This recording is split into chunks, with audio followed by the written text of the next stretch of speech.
May banat ngayon si Davao City Representative Pulong Duterte matapos sampahan ng kasong kriminal ng mga kapwa niya congressmen ang kanyang tatay.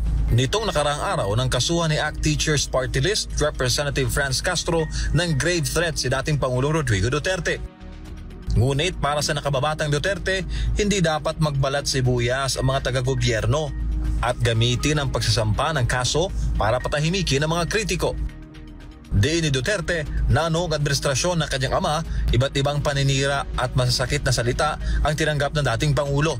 Pero hindi raw ito nagsampa ng kahit anong reklamo.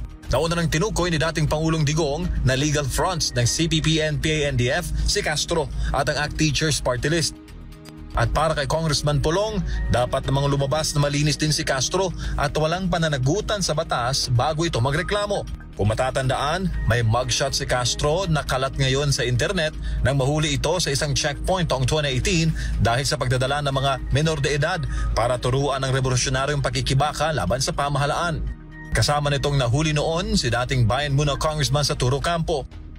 Samantala, binanata naman na nakababatang Duterte si Castro at tinawag ring kadramahan ang pagsasampa nito ng reklamo. Lalo na't bilang kongresista ay marami din daw siyang alam laban sa mga kaliwang congressman. Para naman sa dating NPA kadre na si Ka Eric, tama lamang ang mga pitik na nakababatang Duterte.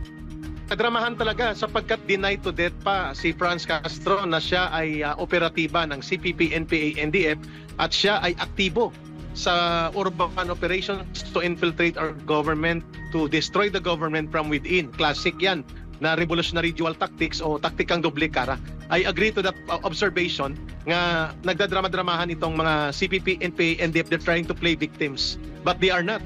They are the ones who destroy the country for almost for over 5 decades. Kaya tama lang na punahin sila ni former President Duterte at i-expose sila dapat.